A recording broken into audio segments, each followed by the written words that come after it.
Je disais que ce soir, on va aborder un thème très important et un thème que j'aime beaucoup, un thème que j'aime beaucoup, quelque chose que nous faisons à l'église tout le temps, mais parfois on ne sait pas trop pourquoi on le fait, qu'est-ce que ça signifie, quelles sont les implications. Parfois on le fait euh, avec même en doutant même, déjà sans trop comprendre ce qui se passe. Ou bien on le fait même avec des doutes. Hein. Parfois, on le fait même avec des doutes. Et c'est la raison pour laquelle parfois on n'est pas béni. Or, c'est censé être une source de bénédiction pour nous, ce dont on va parler ce soir. Alléluia. Alors, ce soir, on va parler, j'aurais pu le mettre parmi ce on a vu récemment, mais vu que c'est tellement important que je l'ai extrait à côté, à part. On va parler aujourd'hui de l'importe du don on va parler du don du parler en langue. Voilà, le don du parler en langue. Le don du parler en langue. Nous allons parler du parler en langue. Nous allons parler du parler en langue. C'est dommage que tout le monde ne soit pas là. Il y en a qui ont pris qui sont un peu déplacés. Le don du parler en langue. Alléluia. Vous savez, très souvent, on croit maîtriser le parler en langue. Parfois, on parle en langue juste comme ça. On parle en langue et parfois, on ne sait pas ce qui se passe, d'où ça vient, pourquoi je parle en langue et qu'est-ce que ça m'apporte. Très souvent, c'est ça, beaucoup de gens ne savent pas. Et ils sont là, on parle en langue et parfois même, on ne veut même pas parler en langue. On se dit non, c'est pas important. Ça, c'est quoi ce charabia? Qu'est-ce qu'ils sont en train de dire? Hein? Il y a même des pasteurs qui combattent le parler en langue. Il y a des églises qui ne veulent pas entendre parler du parler en langue. Amen. Parfois, il y a des églises même. Et vraiment, j'aurais aimé c'est que tout le monde soit là. OK, il y a quelqu'un qui vient de voir. Et surtout les nouveaux. Ouais, voilà pourquoi, vous savez, c'est important. Voilà pourquoi je vous assure, c'est important de ne pas manquer des réunions, notamment sur le parler en langue. Le parler en langue, c'est fait partie vraiment des bénéfices extraordinaires de la nouvelle alliance. Et malheureusement, plusieurs personnes ne savent pas pourquoi il faut parler en langue, pourquoi nous prions en langue et qu'est-ce que ça nous apporte. Tu vas comprendre ça pendant, en tout cas aujourd'hui, on ne fera pas tout, ça c'est clair. D'ici, on va commencer aujourd'hui, peut-être qu'on terminera la semaine prochaine, mais sois attentif et je crois que ton regard sur le parler en langue va changer. Peut-être que tu Mm. penses déjà savoir pourquoi tu parles en langue, mais tu vas encore mieux le comprendre pendant cet enseignement. On va prendre nos billets dans le livre de Marc chapitre 16. Marc chapitre 16, au verset 16, verset 17 plutôt. Marc 16, verset 17. Marc chapitre 16, au verset 17. Marc 16, verset 17. Marc 16, Alléluia. Marc 16, verset 17. Et je crois que le Saint-Esprit va nous faire du bien. Alléluia. Marc 16. La Bible dit ceci. Voici les miracles qui accompagneront ceux qui auront cru. En mon nom, ils chasseront les démons, ils parleront de nouvelles langues. On peut s'arrêter là. Après, vous connaissez la suite. Marc 16, verset 17, je lis la parole de Dieu. Voici les miracles qui accompagneront ceux qui auront cru. En mon nom, ils parleront ils chasseront les démons, ils parleront de nouvelles langues. Alléluia. Le Seigneur Jésus a déjà été crucifié, il est ressuscité et l'Église va rentrer va naître même. Nous sommes à quelques jours de la Pentecôte et le Seigneur Jésus donne une prophétie, fait une promesse, c'est une prophétie en même temps, une prédiction. Et c'est l'une des plus belles promesses de la nouvelle alliance. Il dit, voici les miracles qui accompagneront ceux qui auront cru. Vous voyez déjà ici, on nous dit que c'est un miracle. Amen. Le parler en langue déjà est un miracle. Le parler en langue est un miracle. Le parler en langue n'est pas qu'un simple don spirituel, mais c'est aussi un miracle. Yes, c'est un miracle. Le parler en langue est certes un don, mais c'est aussi un miracle, puisque le Seigneur dit, voici les miracles. Voici les miracles. C'est un miracle. L'un des miracles qui doit accompagner tous les croyants. Pas seulement les prophètes, pas seulement les apôtres, et ni les évangélistes, alléluia, ni les docteurs, alléluia. Donc tu es censé, nous sommes tous censés parler en langue, nous sommes tous censés parler, tous les croyants, amen, alléluia. Nous sommes tous censés parler en langue. On dit que voici les miracles qui accompagnent ceux qui auront cru. Lorsque tu crois, eh bien, le parler en langue, ça veut dire que le parler en langue est à ta portée. Ce qui veut dire que tous les croyants peuvent et devraient parler en langue. Amen. Tous les croyants peuvent et devraient parler en langue. Tous les croyants peuvent et devraient parler en langue.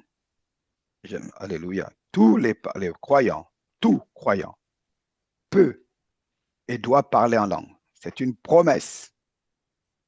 Il a dit ceux qui auront cru. Il ne parle pas de ministère. Il ne parle pas de personnes spéciales. Il ne parle pas d'individus particuliers dans la maison de Dieu.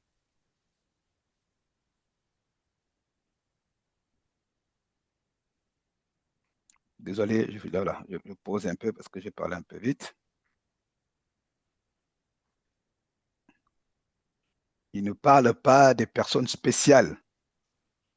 Il ne parle pas, je ne sais pas, des personnes spécialement ointes. Non, il dit ceux qui auront cru. Ceux qui auront cru. Cru en quoi ou en qui? Cru en son nom. Ceux qui auront cru en son nom et qui seront nés de nouveau.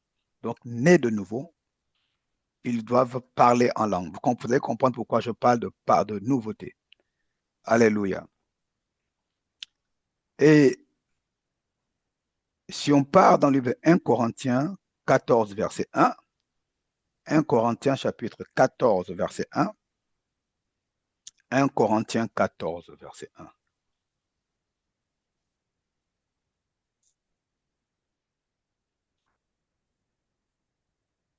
1 Corinthiens 14, verset 1.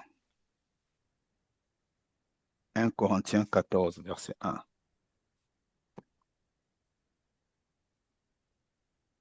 1 Corinthiens 14, verset 1. Je lis la parole de Dieu.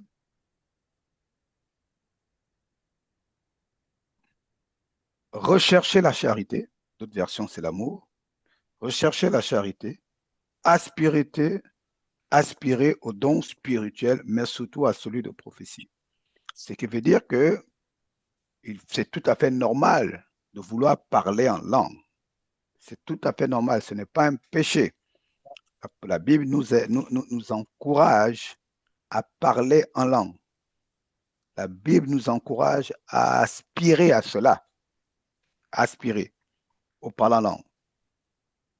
On va beaucoup lire 1 Corinthiens 14. On va beaucoup lire pendant cet enseignement. Nous allons beaucoup rester dans 1 Corinthiens 14.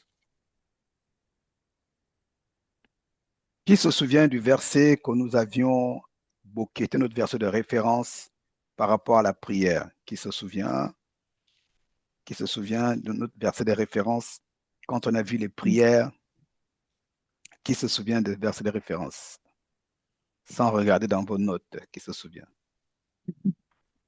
Sœur Anaïs? Éphésiens 6, verset 18. Exactement. Éphésiens 6, 18. Qu'est-ce que ça dit? C'était ça. Qu'est-ce que ça dit? Faites en tout temps, par l'Esprit, toutes sortes de prières et de supplications. Veillez à cela à une entière, à ce verset, ouais, je veux persévérance et prier pour tous les saints. Amen. Voilà, c'est notre verset de référence. Faites en tout temps, par l'Esprit, toutes sortes de prières et de supplications. Nous avions dit qu'il y avait plusieurs sortes de prières. Vous vous souvenez? Alors nous avons vu au moins combien de sortes de prières? Je crois qu'on en a vu 7 à peu près. Cet cas-là, on a vu la prière de requête, on a vu la prière d'intercession, on a vu la prière d'autorité ou de combat. Nous avons vu la prière on a vu la louange, on a vu l'intercession, on a vu l'adoration, on a vu l'action de grâce et nous avons vu les supplications. Hein? C'est tout, non? Ça fait combien en tout, vous avez compté? Ou bien je reprends. Allez, on reprend. 1, requête. 2, autorité. 3, intercession. 4, supplication. 5, louange. 6, adoration. 7, action de grâce. C'était tout. 8, j'ai oublié. Il me semble qu'il y a quelque chose qui m'échappe. Oui, sœur Jennifer. Combat spirituel. Oui, Shalom. Déclaration. Déclaration prophétique. Voilà, 8. Donc, on en a vu 8. Donc, je crois que Dieu te bénisse. Donc, au jour d'aujourd'hui, chacun peut déjà naviguer en fonction de sa situation dans ces différents types de prières. En principe, vous devez maintenant, vous savez déjà comment, quelle est l'importance, les effets, les apports, les avantages que quand je fais ça, ce type de prière, voilà, quel est l'effet dans le monde spirituel. Je pense qu'aujourd'hui, en principe, aujourd'hui, si nous sommes des chrétiens sérieux, au tabernacle de David, quelqu'un ne pourra plus dire, ah, moi je ne connais pas les prières. Hein? Amen, vrai ou faux? Voilà, en temps normal, tu ne pourras plus dire que tu n'as jamais été enseigné, n'est-ce pas? En temps normal aujourd'hui, il n'y a pas un seul croyant, un seul fidèle du tabernacle de David qui ne pourra pas dire qu'un jour, on ne m'a jamais parlé de prière. Alléluia. Chacun d'entre nous, si un jour on te parle d'intercession, tu sais de quoi il s'agit. On te parle de supplication, tu sais de quoi il s'agit. On te parle de prière de déclaration ou prophétique, tu sais de quoi il s'agit. Si on te parle de prière de combat, tu sais de quoi il s'agit. Si on te parle d'action de grâce, tu sais de quoi il s'agit. Amen. C'est important, parce que c'est pour ça que nous venons à l'église. Nous venons à l'église pour apprendre. Et après avoir appris, qu'est-ce qu'on fait? On applique. Alléluia. On applique et on applique avec foi. Parce que c'est la foi qui fait que nous soyons exaucés. La Bible dit, sans la foi, nul ne peut être agréable à Dieu. Alléluia. C'est très important. Et je crois que beaucoup d'entre vous, que vous mettez cela en pratique. Alléluia. Selon ce que l'Esprit vous conduit. Et dans le même passage, on nous dit de faire en tout temps par l'Esprit. Par l'Esprit. Toutes sortes de prières et de supplications. En fait, ce verset, il est très, très, très riche.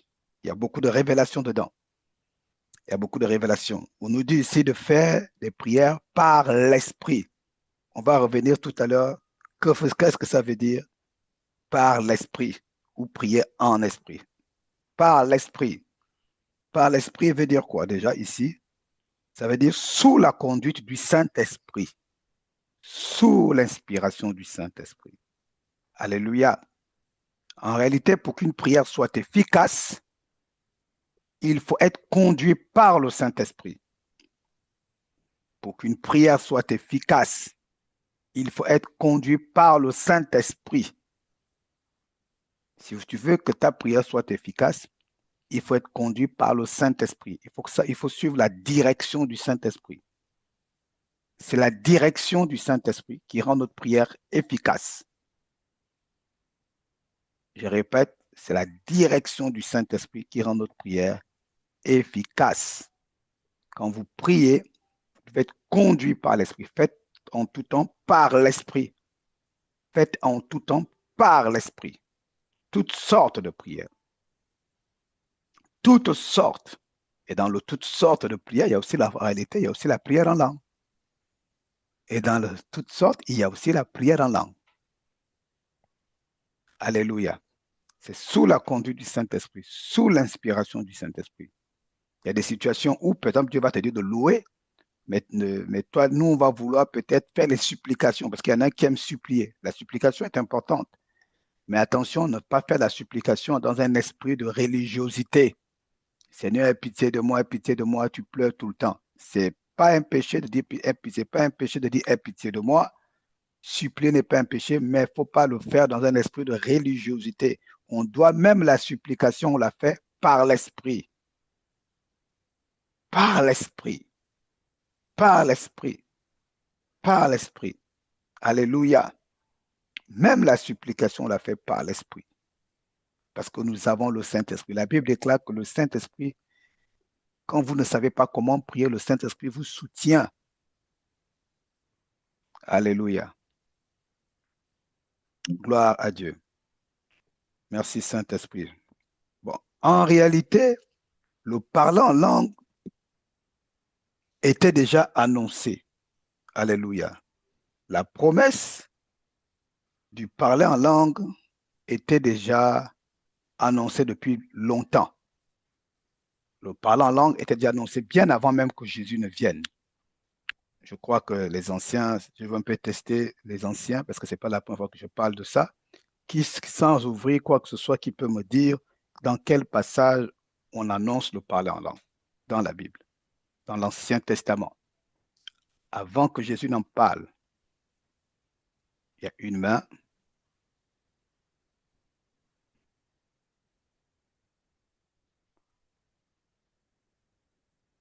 Il n'y a qu'une seule main. OK, frère Sony, vas-y.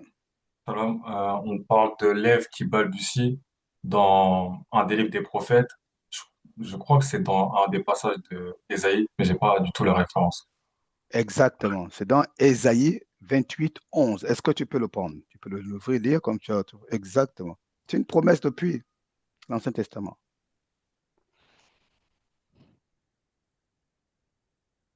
Alléluia. Merci Seigneur. Je lis la parole de Dieu, Ésaïe 28, verset 11. Eh bien, c'est par des hommes aux lèvres balbutiantes et au langage barbare que l'Éternel parlera à ce peuple. Voilà. Tu peux reprendre. C'est par des hommes aux lèvres balbutiantes et au langage barbare que l'Éternel parlera Hmm. à ce peuple. C'est par les hommes aux lèvres balbutiantes que l'Éternel parlera à ce peuple. Alléluia. Aussi, c'est par des lèvres. Il y a la version Louis II dit des lèvres qui balbutient que l'Éternel et par une langue étrangère qu'il parlera à ce peuple. Voilà. Et la version Semeur, quelle est la version Semeur?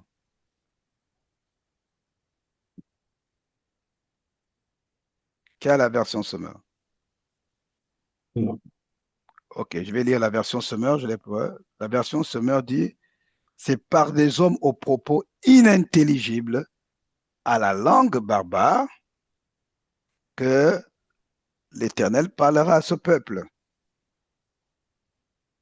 Voilà. Vous voyez, c'est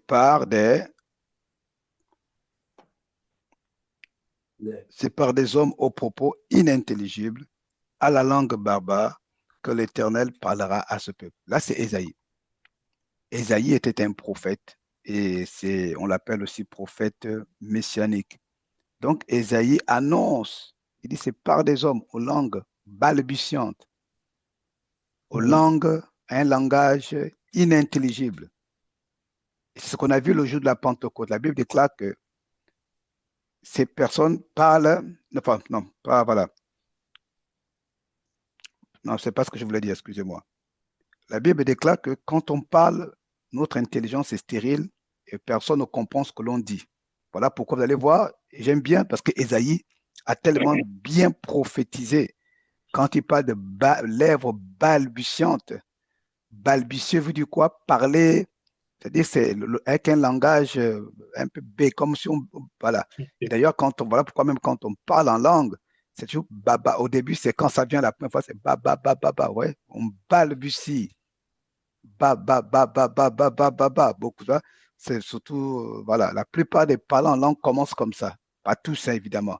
Mais généralement, le parlant en langue commence par un balbutiement. C'est-à-dire que ce n'est pas un langage qui est fluide.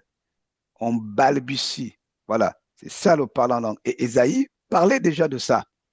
Il annonçait déjà ce qui allait arriver. Il voyait déjà ça en esprit.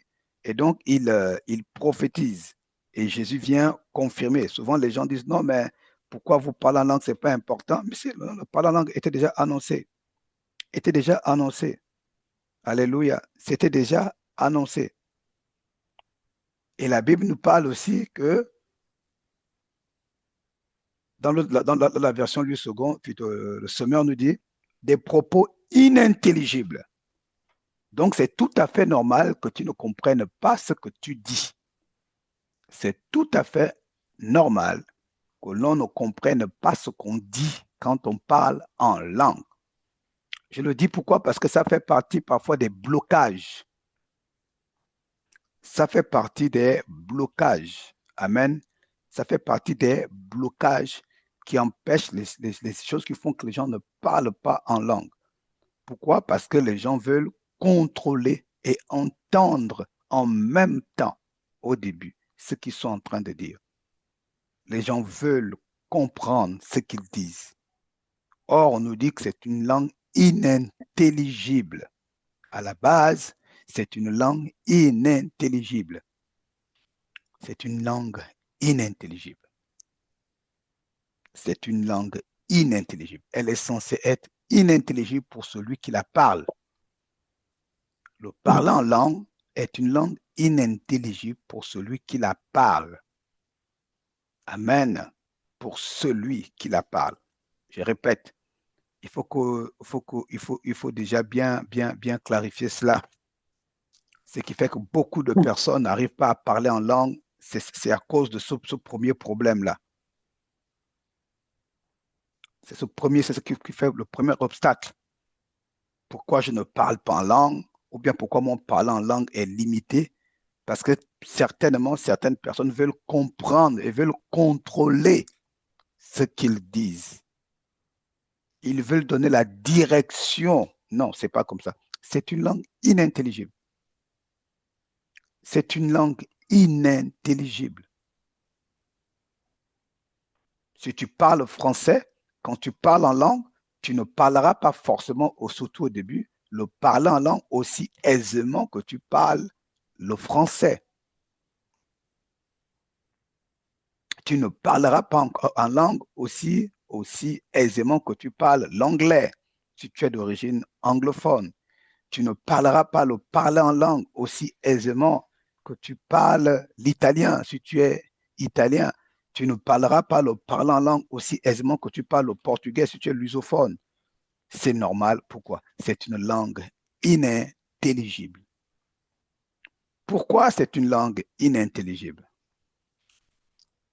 Parce que le parler en langue est une langue céleste. Le parler en langue est une langue céleste.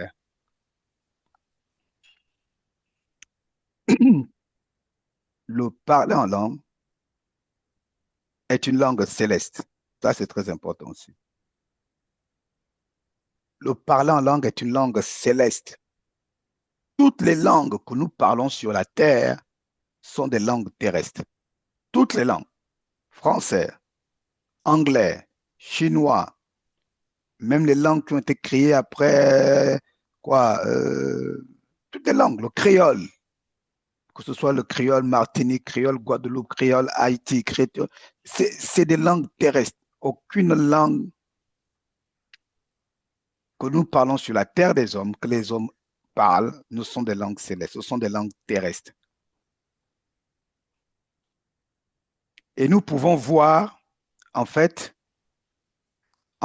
moi j'ai l'impression que le parlant en langue existait même déjà. Bon, ça c'est moi, hein. Je pense que le parlant en langue existait déjà. Et que l'homme, Dieu n'a fait que le restaurer. Bon, non, j'exagère. On va dans Genèse chapitre 6. Parce que le but de Dieu, c'est que nous parlons une langue céleste. Et non seulement une même langue, et une langue céleste. C'est le but de Dieu, de l'homme, de Dieu. Genèse chapitre 6.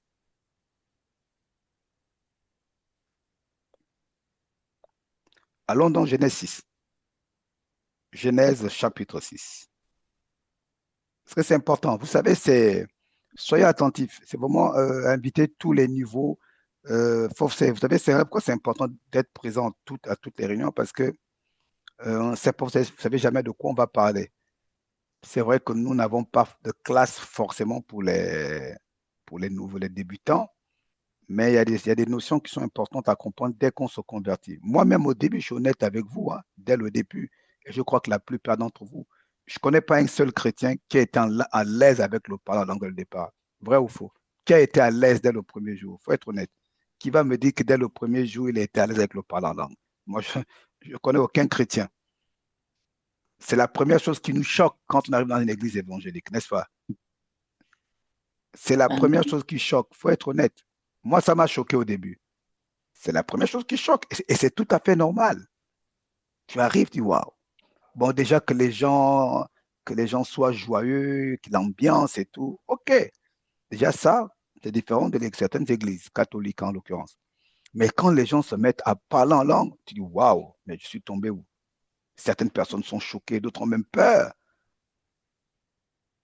Parce qu'on se dit, ah, c'est quoi ça? Parce que, justement, c'est le royaume de Dieu. C'est la langue du royaume. Tu es dans le royaume. Le parler en langue, c'est la langue du royaume de Dieu. Ce sont des choses qu'il faut ouvrir votre esprit. Vous allez comprendre après pourquoi c'est important de ces notions-là. Le parler en langue, c'est la langue du royaume de Dieu, du royaume. Beaucoup de gens banalisent le parler en langue parce qu'ils ne comprennent, ils n'ont pas ces notions de base. Le parler en langue est très puissant, bien aimé. Le parler en langue, c'est la langue du royaume. C'est la langue du royaume. Il y en a qui parlent en langue juste comme ça. Ils ne savent pas pourquoi après ils banalisent ça, ils parlent parlant. Non, le parler en langue, c'est la langue du royaume. À l'église, on parle en langue parce que c'est le royaume de Dieu. Si tu vas en Norvège, on parle norvégien. Si tu vas en Suède, j'ai déjà été en Suède par la grâce de Dieu. Quand tu arrives en Suède, on parle suédois. Ton oreille, tu sais, comment on sait qu'on a changé de pays d'une manière générale? C'est non seulement l'atmosphère, le décor, le paysage, parfois les peuples, mais l'un des éléments qui prouvent qu'on change de pays, c'est la langue. C'est la langue. C'est la langue qui te montre que là, j'ai changé de pays. Et même parfois d'un pays qui parle les mêmes langues, l'accent n'est pas le même. Si toi et moi aujourd'hui, on va au Canada, où ils parlent français, mais ce n'est pas le même français. Pourtant, c'est le français. Pourquoi? Tu n'es plus en France, tu es au Canada. Yes, tu es au Canada. Si tu vas à Porto, tu vas au Portugal, tu parles portugais. Mais si tu arrives au Brésil, c'est le portugais, mais ce n'est pas le même. C'est pourquoi? On est au Brésil, do Brésil. Tu es arrivé au Brésil. Tu vois, ils ont un portugais un peu chantant. Voilà. Pourquoi? C'est le portugais. Mais sauf que là, tu es arrivé à Copacabana, tu es à Brasilia. C'est le portugais, mais quand tu tends l'oreille, tu dis, ah, mais c'est un portugais un peu bizarre. Mais pourtant, c'est le portugais. Pourquoi? Tu n'es pas au Portugal. Tu n'es pas en Angola. Tu n'es pas au Mozambique. Tu es au Brésil. Même le créole. Vous êtes bien, hein, tout le monde ici, vous êtes mieux placé que moi pour confirmer. Tu peux parler le créole, mais si tu parles de la Martinique, tu vas en Guadeloupe, bon, oui, mais tu sens quand même une différence. Et pourtant, c'est le créole, vrai ou faux? Et pourtant, c'est le créole. Mais tu sens que quelqu'un qui n'a jamais mis les pieds en Martinique, quand il parle de la Guadeloupe, s'il arrive en Martinique, les yeux fermés, il peut voir les vagues, il peut dire, ah, mais dès que quelqu'un va dire, ah, Il y a un mot là qui est un peu différent. Pourquoi? Là, tu es en Martinique. Là, tu es en Martinique. Et si tu vas en Haïti, c'est même pas la peine. C'est la totale. Alléluia. Si tu vas à Tobago, tu vas à Trinidad, c'est la même chose. Parce que chaque pays est défini par une langue. Quand on définit l'identité d'un pays, autant pour moi, parmi les fiches d'identité d'un pays, c'est la langue. C'est la langue. Et nous ne sommes pas un seul pays, nous sommes une nation céleste. Est-ce que quelqu'un dit Alléluia? Nous sommes une nation céleste. Il a fait de nous quoi? Un peuple et un royaume. Nous sommes une nation céleste. Donc la nation céleste, la Sokaya, a sa langue aussi. Autant les nations terrestres ont leur langue, la nation céleste a sa langue. Ah, là, le frère Stevie commence à comprendre maintenant. Alléluia. C'est important. C'est important d'expliquer avant de rentrer dans ce que ça nous apporte, pour que tu comprennes pourquoi d'abord nous parlons langue. Pourquoi c'est important. Les nations terrestres ont leur langue qui fait leur identité. La langue fait partie d'une identité. Vous allez croiser peut-être certains, vous allez croiser parfois certains, un Guadeloupéen, tu lui parles en français, il va refuser parce que lui ne parle pas français, il parle que créole. Pourquoi? C'est son identité. Il va dire non. Lui ne veut pas parler le pourquoi? Parce que son identité, c'est le créole. C'est ça. Il veut seulement parler créole. Pourquoi? C'est son identité. Vous allez par exemple voir les Congolais. Les Congolais, eux, ils ont créé une langue, le lingala. Ils ne veulent pas parler le. Vous avez des Congolais qui ne savent pas parler le français. Ils font exprès. Pourquoi? Parce que c'est leur identité. C'est leur identité. Tu lui parles en français, il ne comprend pas. Dans des églises au Congo, si certains ne le savent pas, est-ce que c'est que dans des églises au Congo Kinshasa, pas Congo-Brazzaville, il y a parfois des traducteurs. Il y a parfois des interprètes. On prêche en français et quelqu'un qui interprète en lingala pour les locaux. Parce que là-bas, il y a des gens qui refusent le français. Parce que voilà. Et pourtant, on est en 2026. Et pourtant, quand vous tapez, on va dire que langue officielle, c'est le français. Vous arrivez au Congo-Kinshasa, dans certaines églises, il y a un traducteur qui traduit en lingala. Parce que là-bas, il y a des gens qui ne parlent pas le français. Parce que pour eux, c'est leur identité. Leur identité, ils ne se reconnaissent pas dans le français. Ils se reconnaissent dans leur langue à eux. Alléluia. Amen. Et les plus terribles, c'est les Anglais. Si vous voyagez avec un Anglais, les Américains surtout, même les Anglais, même s'il connaît le français, il ne va pas parler français, il va faire comme s'il ne comprend pas. La langue, la langue est une identité. La langue est une identité. Donc, en fait, quand on nous donne le parler en langue, c'est pour aussi c'est l'empreinte de l'identité céleste en toi. Le parler en langue. We need to speak in tongues. Et je crois que Dieu va faire grâce. Nous allons tous parler en langue. Nous allons tous parler en langue. Et notre parler en langue va s'accroître. Notre parler en langue va augmenter. Là, je te dis d'abord pourquoi le parler en langue nous a été donné. Et après, je te dirai les avantages. Et quand tu vas comprendre qu'est-ce que le parler en langue t'apporte, pas seulement déranger ton voisin, tu vas vouloir parler en langue tous les jours. Tu voudras parler en langue tous les jours. Tu voudras parler en langue tous les jours quand tu vas comprendre qu'est-ce que le parler en langue m'apporte. Le problème de beaucoup de personnes, c'est que les gens parlent seulement en langue juste pour parfois étonner, faire épater les autres. Ou bien pour s'épater eux-mêmes. Ah, j'y suis arrivé. Il y a beaucoup plus que j'y suis arrivé. Alors, je disais donc Genèse chapitre 6. Genèse chapitre 6, verset 1. Genèse 6. Ah, vous étiez déjà, je crois.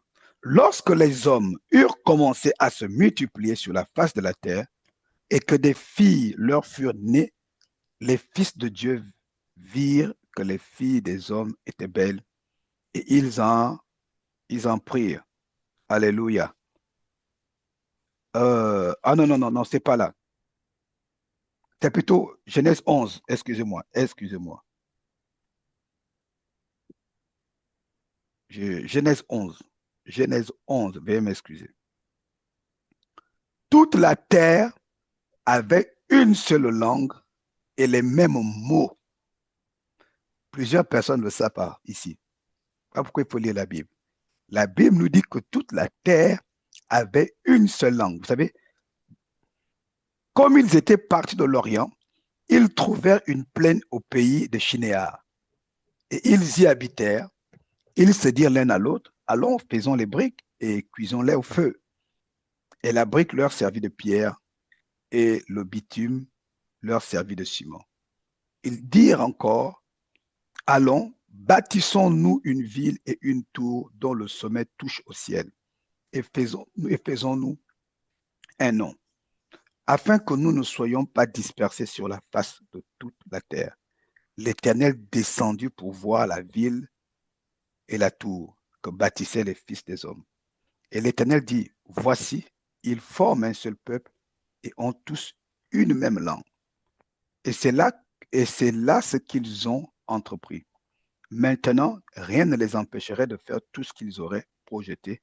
Allons, descendons et là, confondons leur langage, afin qu'ils n'entendent plus la langue les uns des autres. Et l'Éternel les dispersa loin de là, sur la face de toute la terre, et ils cessèrent de bâtir la ville. C'est pourquoi on l'appela du nom de Babel, car c'est là que l'Éternel confondit le langage de toute la terre, et c'est là que l'Éternel les dispersa sur la face de toute la terre. Amen. Genèse chapitre 11, versets 1 à 9. C'est important. Pourquoi je nous ai amené dans ce passage? Pour que nous comprenions l'origine des langues. L'origine des langues. L'origine des langues terrestres. Mais quand on dit ici, mais quand vous regardez bien, avant que le Seigneur ne crée la confusion des langues, il y avait une seule langue. Il y avait une seule langue. Et cette langue, moi je crois que c'est une langue céleste. La langue de l'origine, la langue originelle. Et je pense pour ma part, que c'est cette langue, la langue-là qui permettait à l'homme de communiquer, d'échanger avec Dieu. Parce qu'Adam parlait avec Dieu. Or, là, nous, toute la descendance d'Adam parlait la même langue qu'Adam. Alléluia, est-ce que quelqu'un me suit? Toute la descendance d'Adam parlait la même langue. D'Adam, après il y a eu Caïn, etc. Il y a eu avant Noé, jusqu'à Noé, etc. Là, c'est après Noé. Après Noé, les fils de Noé, il y a eu le déluge, etc. Il y avait toujours une seule langue. Et cette langue avait quel avantage? De parler avec Dieu aussi. Et moi, je crois justement, et on va le voir, Dieu va amène maintenant le parlant en langue pour nous permettre de parler directement à Dieu. Alléluia. On va le voir après. On va revenir dessus avec les versets bibliques. Pour nous permettre de parler directement à Dieu. En fait, par le don du parler en langue, le Seigneur rétablit un moyen de communication, en fait. C'est plus clair pour vous maintenant quand vous voyez dans Genèse 6, 11. Je suis sûr que certains n'avaient jamais vu le lien. Parce que dans Genèse 11, on nous dit que toute la terre avait une seule langue et les mêmes mots. Or, depuis Adam, il n'y a jamais eu de changement de langue. Or, Adam parlait avec Dieu. Waouh! Quelqu'un vient de dire waouh! Alléluia! Or, Adam parlait avec Dieu. Le but de Dieu, c'est qu'on lui parle, qu'on communique avec lui. En fait, Dieu avait laissé cette langue-là. Cette langue était encore en usage. Les gens parlaient encore la langue d'Adam. Les katabra kataya. Et la langue du ciel. Dieu avait chassé Adam du ciel, du jardin d'Éden. Mais sauf qu'Adam avait gardé une chose, la langue du ciel. Come on.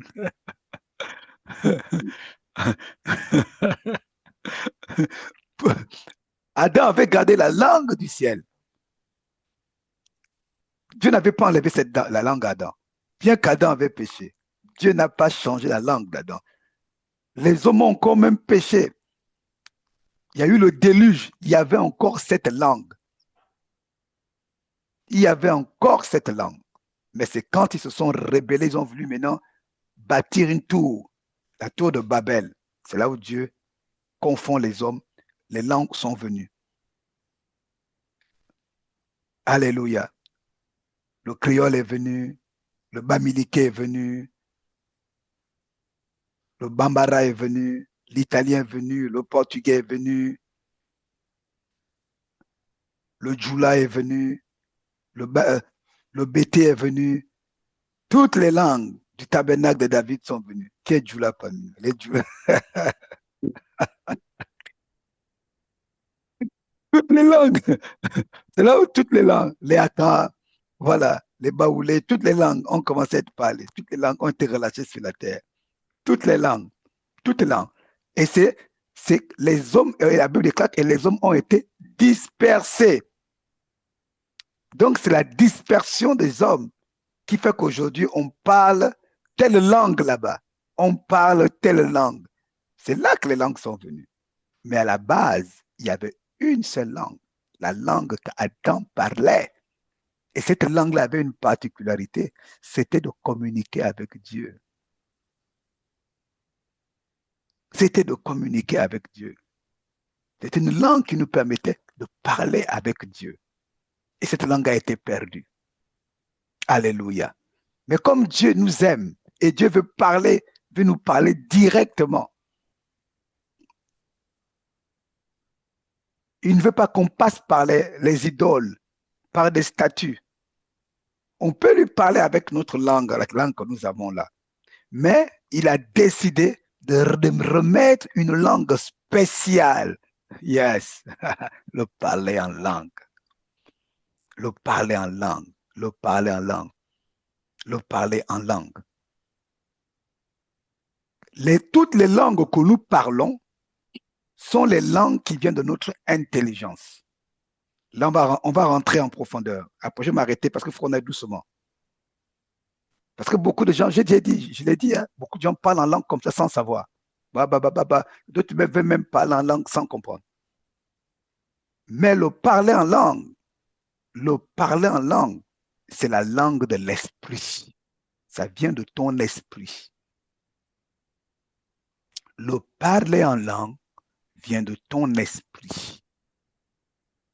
Le parler en langue, c'est la langue de ton esprit. Alléluia. Je regarde le temps.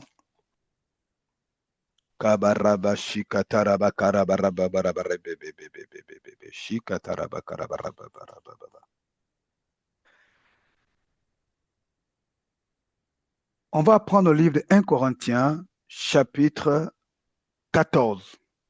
Ok, avant d'arriver à 1 Corinthiens 14, on va prendre Acte 2, 4. Acte 2, 4. Acte 2, 4. N'importe, voilà. Acte 2, 4. Acte chapitre 2, verset 4. Acte chapitre 2, verset 4. Acte chapitre 2, verset 4. Alléluia. Acte chapitre 2, au verset 4. Acte chapitre 2, verset 4. Même verset 1, excusez-moi, verset 1. Verset 1, on va aller jusqu'à 4. Verset 1. C'est le jour de la Pentecôte, ils étaient tous ensemble dans le même lieu. Tout à coup, il vint du ciel un bruit comme celui d'un vent impétueux, et il remplit toute la maison où ils étaient assis. Des langues semblables à des langues de feu leur apparurent séparées les unes des autres et se posèrent sur chacun d'eux. Et ils furent tous remplis du Saint-Esprit. Ils se mirent à parler en d'autres langues selon que l'Esprit leur donnait de s'exprimer. Le parler en langue est le premier don spirituel qui s'est manifesté le jour de la Pentecôte. Le parler en langue est le premier don spirituel qui s'est manifesté le jour de la Pentecôte. On appelle aussi, le parler en langue, on l'appelle aussi glossolalie. Il y en a qui l'appellent aussi glossolalie. On appelle parler en langue aussi glossolalie. Voilà. Ça s'appelle aussi glossolalie pour certains. Certains appellent aussi la glossolalie. Mais bon, restons dans parler en langue, c'est plus simple.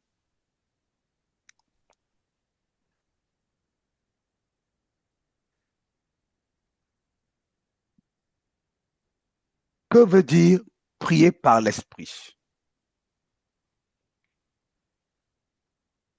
Le parler en langue, c'est la prière de l'esprit. Mais que veut dire prier dans l'esprit, plutôt? Prier dans l'esprit. Prier dans l'esprit. Notez comme référence 1 Corinthiens 14, 15. Si je vais vite lever la main, 1 14, 15. On va même bientôt s'arrêter. Je ne vais pas d'aller très vite sur ton enseignement. 1 14, 15. 1 14, 15. On va beaucoup lire beaucoup 1 Corinthiens 14.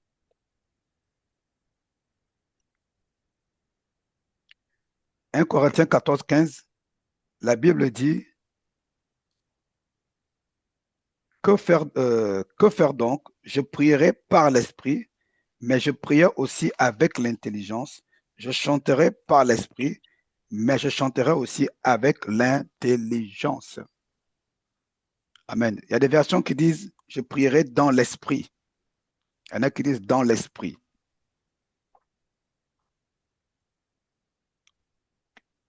Que faire donc?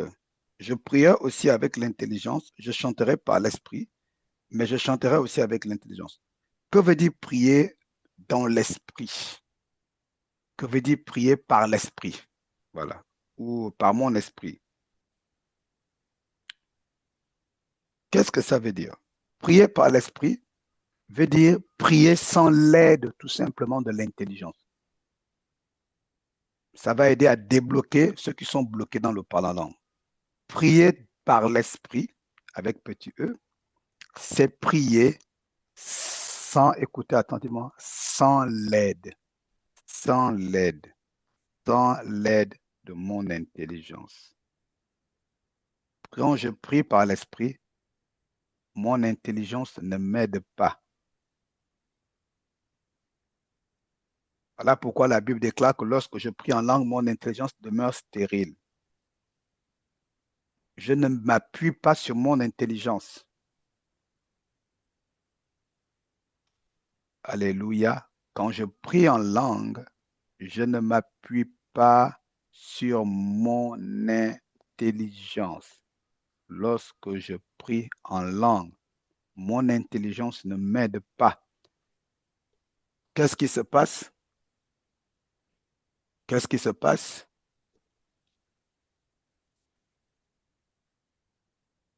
Qu'est-ce qui se passe quand je prie en esprit?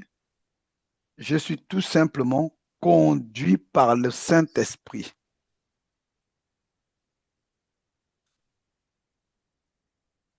Mais je ne m'appuie pas sur mon intelligence. Je suis conduit par le Saint-Esprit.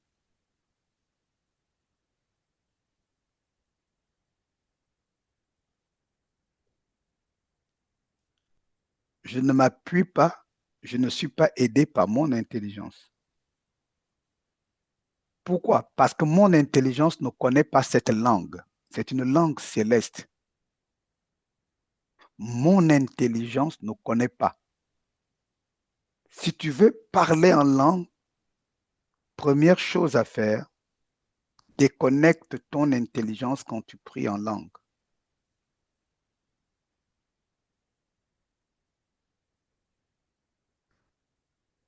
Déconnecte ton intelligence. Déconnecte. Ton intelligence ne peut pas t'aider parce que ça vient de ton esprit. Et ton esprit le reçoit du Saint-Esprit. Là, j'explique le mécanisme. Il faut bien comprendre le mécanisme du parler en langue. Le mécanisme du parler en langue, mon esprit étant connecté au Saint-Esprit, reçoit le flot et le communique à mon esprit et moi je l'exprime seulement, sans essayer de comprendre, de contrôler ou d'orienter même mes mots. Mon intelligence est stérile. Et plusieurs personnes, même qui parlent en langue, parfois, votre parole en langue peut être limitée à cause de ça. Parce que vous faites quelques petits mots, mais pourquoi vous faites quelques petits mots? Parce que vous essayez à un moment donné de contrôler. Vous essayez de déconnecter votre intelligence quand vous parlez en langue. Déconnecter, déconnecter, déconnecter, déconnecter. Votre intelligence ne peut pas vous aider. Au contraire, l'intelligence coupe le parlant en langue, coupe le flot. Parce que c'est deux sources d'alimentation différentes. Là, quand je parle là en français, c'est vrai, je suis inspiré par le Saint-Esprit, mais mon intelligence intervient quand même. Pourquoi? Pour faire des phrases cohérentes en français. Vrai ou faux? Je suis obligé, mon intelligence intervient quand même sous l'inspiration du Saint-Esprit. Mon intelligence intervient un peu quand même. Pourquoi? Pour faire des phrases compréhensibles. Mais quand je parle en langue, comme ce ne sont pas des phrases compréhensibles, qui ne doivent pas être compréhensibles, mon intelligence, je le mets de côté. La exercez-vous à parler en langue sans réfléchir. Dès lors qu'il y a facteur, intellect, réflexion, ça coupe. Je vous explique. Voilà pourquoi beaucoup n'ont pas un parlant en langue. Il n'y a pas le flow. Dès lors que tu réfléchis un peu, ça coupe immédiatement parce que l'intelligence n'a rien à voir dans ça.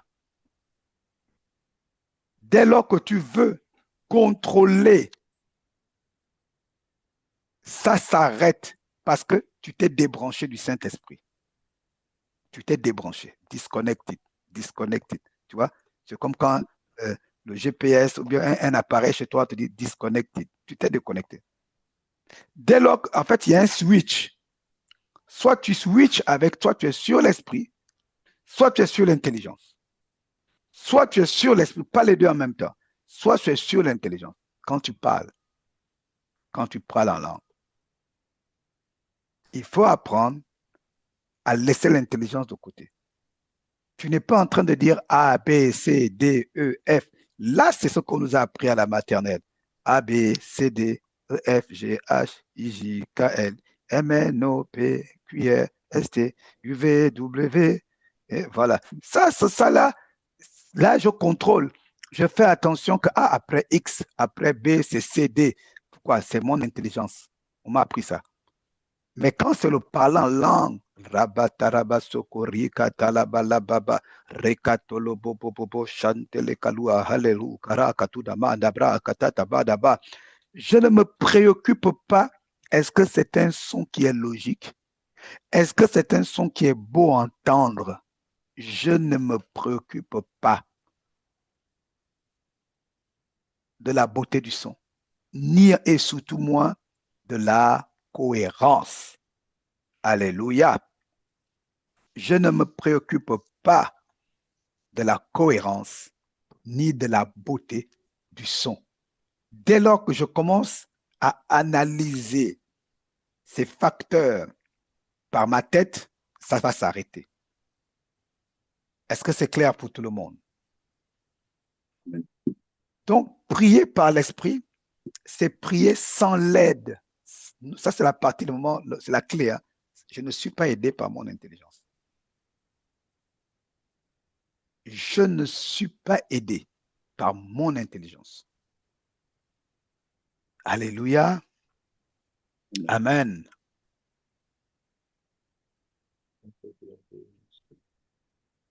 Voilà. Au risque de me répéter, prier par l'esprit. Et la Bible dit, c'est ce qu'on a lu dans Acte 2.4. On va relire, on va revoir Acte 2.4. On va revoir Acte 2.4. On va revoir Acte 2, 4. On nous dit des langues semblables plutôt. Et ils furent tous remplis du Saint-Esprit et se mirent plutôt à parler en d'autres langues selon quoi? Ce que l'Esprit leur donnait de s'exprimer. Selon ce que l'Esprit. Ils n'avaient jamais parlé en langue avant. Ils connaissaient juste la promesse que ceux qui, voici les miracles. Mais auparavant, ils n'avaient jamais parlé en langue. Là, ils vont parler en langue selon ce que l'Esprit leur donne. Et l'Esprit communique à leur esprit. Et eux, dans le flot de l'Esprit, ils ne réfléchissent pas. Et ils parlent, rababababa. Ils parlent juste, sans vouloir comprendre, sans vouloir diriger, sans vouloir maîtriser, sans vouloir enjoliver. Je n'enjolive pas. Je ne donne pas une beauté à cette langue. Je n'essaie pas de faire des rimes. Dès lors que j'essaye de contrôler, de rendre cette langue-là belle à entendre, mon intelligence prend le relais et le Saint-Esprit s'arrête. Le Saint-Esprit est très sensible. Alléluia. Tu dois couler dans le Saint-Esprit. Tu dois couler dans le Saint-Esprit. Que veut dire nouvelle langue? Nous sommes tous appelés. OK.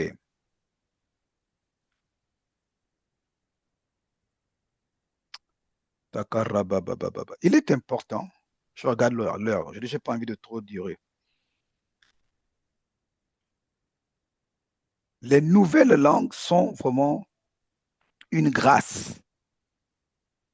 Nous devons parler les nouvelles langues. Pourquoi? Parce que le mot qui dit, en fait, le mot qui dit nouvelle, le mot qui fait dire nouveau, en fait, c'est le mot en grec, c'est kainos. Kainos. Le mot kainos. Quand on parle, Jésus dit, quand il dit, ils parleront de nouvelles langues, c'est le mot kainos.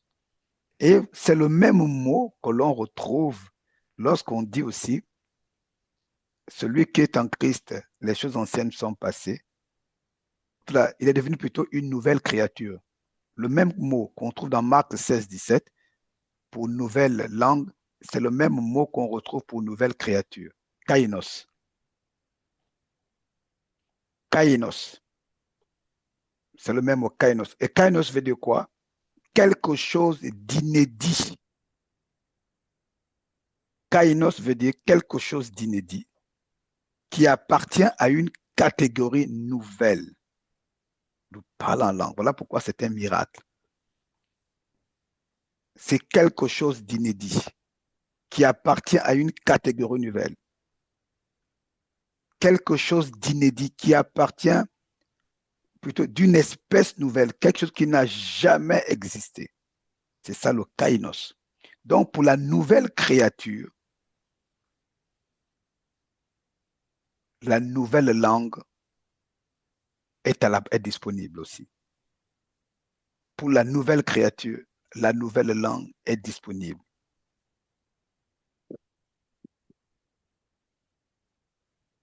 Alléluia. Ok. Gloire à Dieu. Quels sont les différents types? En fait, maintenant, il y a plusieurs types de langues, puisque la Bible nous parle de diversité de langues aussi. Il y a plusieurs types de langues. Amen. Quand on parle de parler en langue, il y a plusieurs types de parler en langue. Il y a d'abord, on va s'arrêter, il y a le premier parler en langue qui est le parler en langue pour l'édification personnelle. La Bible déclare que celui qui parle en langue s'édifie lui-même. Est-ce que Sonny peut nous lire 1 Corinthiens 14, je pense, verset 2. 1 Corinthiens 14. Non, non, pas verset 2, c'est le verset 4 c'est 4. Verset 4. Je lis la parole de Dieu. Celui qui parle en langue s'édifie lui-même. Celui qui prophétise édifie l'Église. Je désire que... Amen. Stop. Merci. Celui qui parle en langue, ça c'est le premier type de parler en langue pour l'édification personnelle. Quand je parle en langue, c'est mon édification personnelle. C'est-à-dire quand je prie, je parle en langue, je prie en langue à la maison. Je prie en langue. Je suis en train de m'édifier. J'édifie quoi? Mon être intérieur, l'homme spirituel que je suis. L'édification. Voilà pourquoi les gens qui parlent en langue, et plutôt ceux qui ne parlent pas en langue, ils vont manquer d'une certaine, comment dire, j'en ai parlé un peu dimanche, ou non, non c'était vendredi, ils vont manquer d'une certaine, comment on va dire, solidité, d'une certaine, oh, c'est quoi le thème que j'ai employé? Oui, sœur Jennifer, j'ai employé un thème vendredi. Je s'en Peut-être souvient à la veille. consistance. Une certaine consistance. Exactement, consistance, c'est le terme. Quand vous allez voir spirituellement, il y a une différence de consistance entre les gens qui parlent en langue, souvent, et ceux qui ne parlent pas en langue.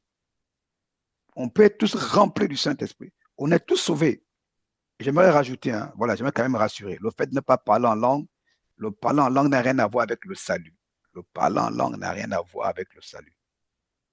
Dès que tu as accepté Jésus, tu as le salut, tu es sauvé. Parler en langue, ça c'est maintenant autre chose. Amen. Les gens qui parlent en langue, on va revenir dessus, ont souvent une certaine consistance par rapport à ceux qui ne parlent pas en langue. Je vais revenir dessus après.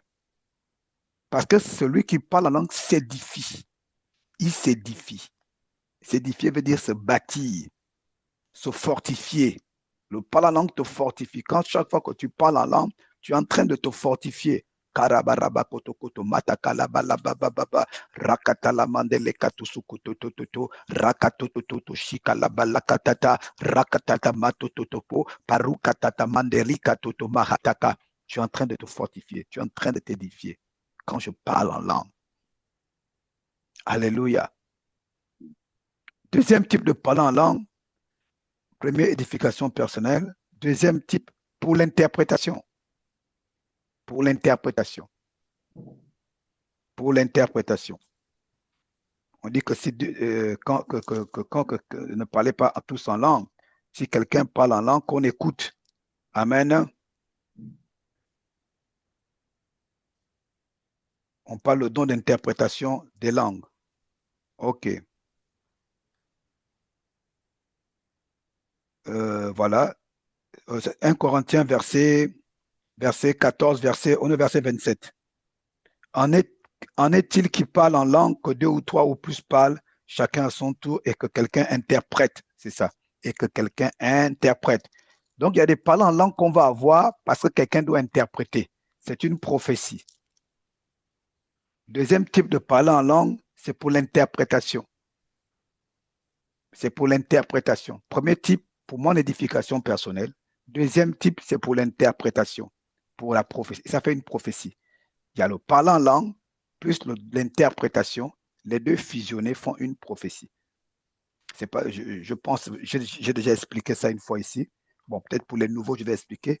Par exemple, à l'église, si l'onction descend, quelqu'un se met à parler en rabababa, la personne parle souvent langue et puis se tait.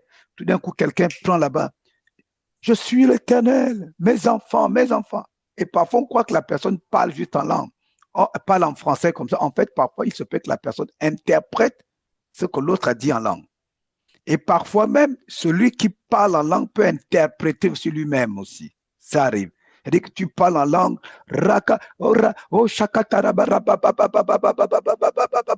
levez-vous, levez-vous, je suis au milieu de vous. Tu finis de parler en langue, tu interprètes aussi. Ça arrive aussi.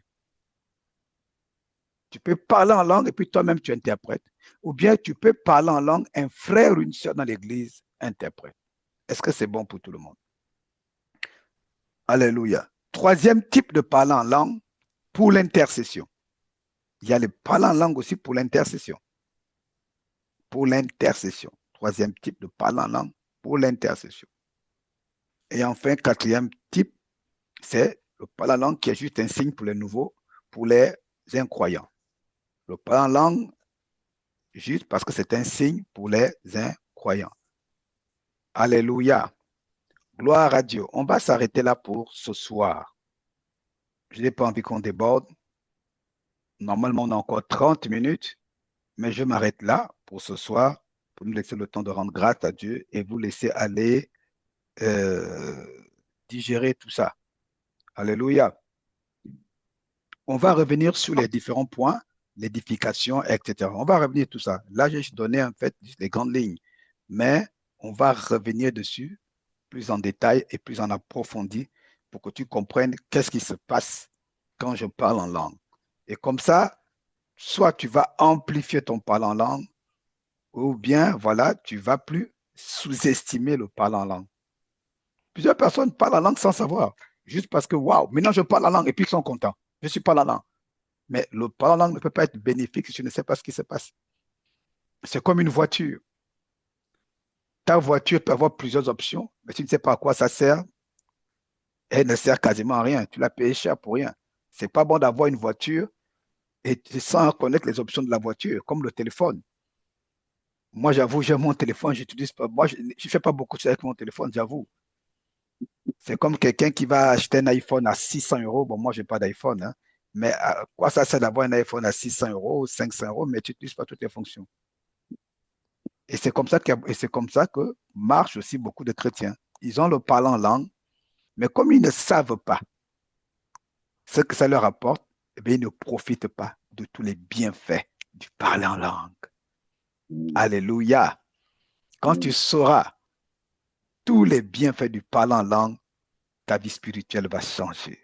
Je te dis, ta vie spirituelle va changer. Ta vie spirituelle va changer. Et si tu ne parles pas encore en langue, je te garantis que si tu disposes un tout petit peu, tu appliques tout ce qui a été dit tout à l'heure, déconnecte ton intelligence. N'essaye pas de contrôler. La prière en langue, c'est une prière en esprit. Et prier en esprit, c'est prier comment? Qui peut me rappeler qu'est-ce que j'ai dit la phrase? C'est prier comment? Qui se rappelle? Qui se rappelle? Prier en esprit veut dire quoi? Frère Sonny, Et prier sans s'appuyer sur son intelligence. sans s'appuyer, sans l'aide de son intelligence. C'est la phrase à retenir. Sans l'aide de son intelligence. Exactement. Sans l'aide. Mon intelligence ne m'aide pas. Si tu comprends ça, ton parlant langue va couler. Ça va couler, ça va couler, ça va couler. Tu dois savoir que le parlant langue aussi se développe. Le parlant langue se développe. Voilà, se développe. Se développe. Alléluia. Amen, amen, amen. C'est bon pour ce soir. Allez, est-ce qu'il y a une question en rapport avec ce qui a été dit? Il est 32. On va essayer de finir dans le plus tôt possible. Vas-y. Attends, je vais couper. Bon, allez, on va enregistrer ça. Vas-y sur Natacha. Une question, oui. Vous avez dit dans Genèse que donc il y avait la langue avec Adam et que en construisant la tour de Babel, donc il y a eu plusieurs langues. Hmm. Qui est devenue la langue avec Adam? Ben, elle s'est arrêtée, c'est tout. Elle s'est arrêtée. Elle s'est Ok. arrêtée. La Bible n'en parle pas, ça s'est arrêté. Dieu a confondu les langues, il a créé d'autres nouvelles langues et ça s'est arrêté.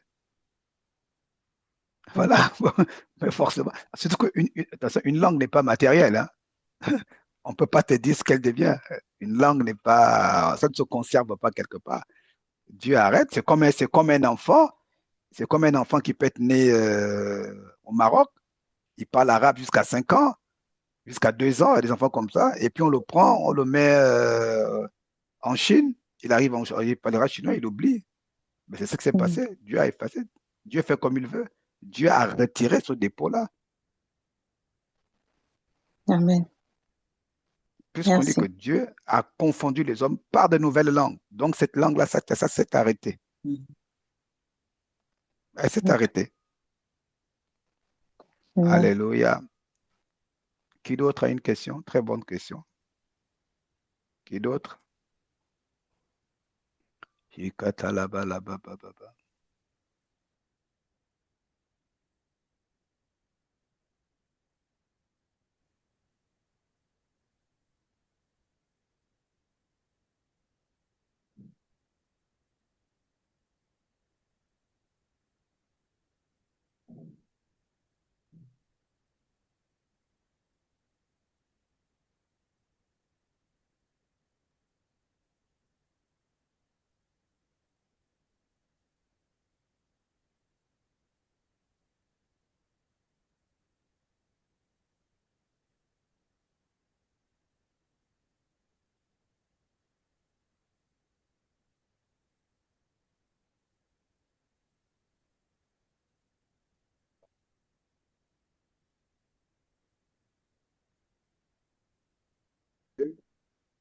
Karabarabababa. On va rendre grâce à Dieu. Il fallait lever la main plus tôt, hein. Vous savez, quand je pose des questions, il faut toujours lever la main rapidement.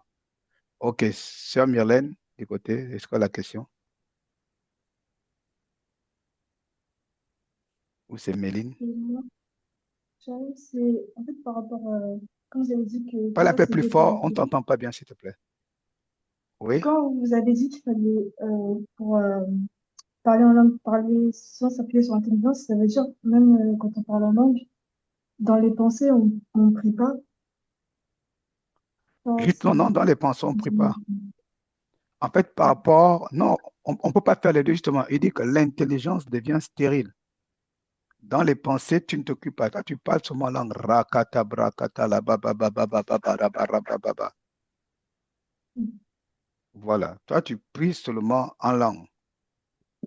Toi, tu pries seulement en langue.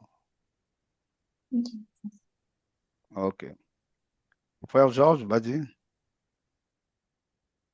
Shalom à tous. Une question, est-ce que quand on prie en langue et qu'on est sous onction, est-ce que le parler en langue change? Est-ce que c'est normal?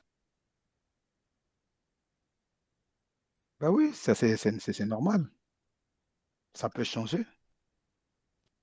Merci. C'est normal. C'est pas. Ben justement, c'est ce que j'ai. Mais le parler en langue, justement, n'est pas figé. Justement, au contraire, il faut que ça change, justement. S'il est figé, justement, c'est même un problème. Si on n'a que le même parlant en langue depuis des années, ça n'évolue pas, justement. C'est là même qu'il y a problème. Si le parlant en langue change, il devrait même changer normalement. C'est comme un enfant de 3 ans n'a pas les mêmes mots qu'un enfant de 2 ans, qu'un enfant de 4 ans, de 5 ans, de 10 ans. Si ton parlant langue ne change pas justement, ben, il faut, ça dire qu'il y a un blocage quelque part. Et le blocage qu'il y a en général, c'est ce dont j'ai parlé tout de suite, c'est dans notre tête. Le parlant langue doit évoluer. Chaque langue a de multiples, chaque langue a plusieurs mots. Même nous tous ici, on ne parle pas tous les mots du français, n'est-ce pas? On ne parle pas tous les mots du français. Mais c'est la même chose avec le parlant langue. Nous ne parlons pas tous ici tous les mots du français. Il faut savoir que même quand nous parlons en langue, tu dois avoir d'autres mots. Et tu peux me parler en langue. Là, bon, voilà, là, moi, bon, là, je devance un peu le message. Il y a ce qu'on appelle la diversité des langues. Voilà. Mais le véritable problème, c'est l'élément de base, c'est ce que j'ai cité tout à l'heure. Comprendre que le parler en langue est une prière dans l'esprit.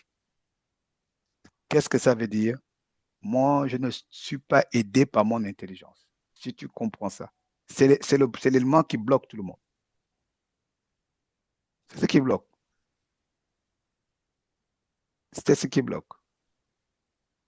Dès que on arrive à résoudre ça, c'est fini. Je ne suis pas aidé par mon esprit, par mon intelligence. Voilà ce qui bloque beaucoup de personnes. Ok, on va s'arrêter là. Je n'ai pas envie d'aller plus loin. Amen. Il est 38. Nous allons rendre grâce à Dieu et ouvrons les micros. Shakatalabarabakalabarababa. Sinon, on va finir tard. Rababaraba. Prions, rendons grâce à Dieu. Précieux Seigneur,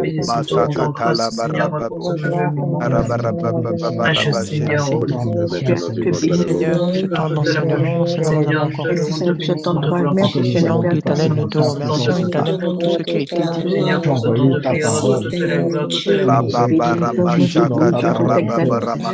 Merci encore, éternel. Merci, Père éternel, Seigneur, pour ce temps que nous passons à te rendre grâce encore pour merci,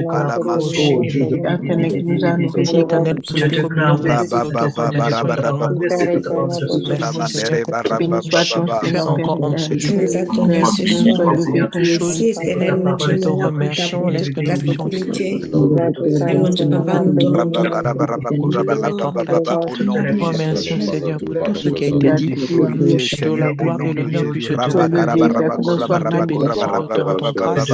Encore, Seigneur, que la gloire et l'honneur puissent te revenir. Amen. Amen. Alléluia. Amen, amen, amen. Gloire à Dieu. Amen. On va s'arrêter là pour ce soir. Alléluia. J'espère que vous avez été bénis. Alléluia. Nous rendons grâce à Dieu en toutes choses. Père, je te bénis, je te rends grâce pour ces moments passés. À toi la gloire et à toi l'honneur. Merci pour cet enseignement qui ne fait que commencer. Je prie, Seigneur, dès lors que tout ce qui a été dit ce soir soit ancré dans nos cœurs et dans notre esprit. Seigneur, je prie que tous les blocages qu'il y avait soient débloqués, car ta parole est comme un marteau, Seigneur. Au travers de cette parole, je crois que toutes les forteresses qui bloquaient certaines personnes ou qui en limitaient sont brisées au nom de Jésus. Seigneur, merci pour la lumière de la parole de Dieu, car il est écrit que la révélation de ta parole est claire et elle donne de l'intelligence aux simples. Merci Seigneur pour cette parole qui est venue apporter de la lumière, et les ténèbres ne régneront plus jamais dans la vie de ton peuple sur le parler en langue. Nous croyons que tu vas encore nous édifier la prochaine fois et que nous serons encore en profondeur afin que nous puissions être libérés et explorer les bénéfices et les profondeurs du don du parler en langue. Merci Seigneur, car nous croyons que tu vas nous transformés par cet enseignement et nos vies ne seront plus jamais les mêmes. Notre vision sur le parler en langue ne sera plus la même. Et Seigneur, tout ce qui était inaccessible deviendra accessible par ta grâce. Garde-nous, protège-nous, garde-les, bénis-les, qu'il y ait la paix, la joie, l'amour dans leur cœur.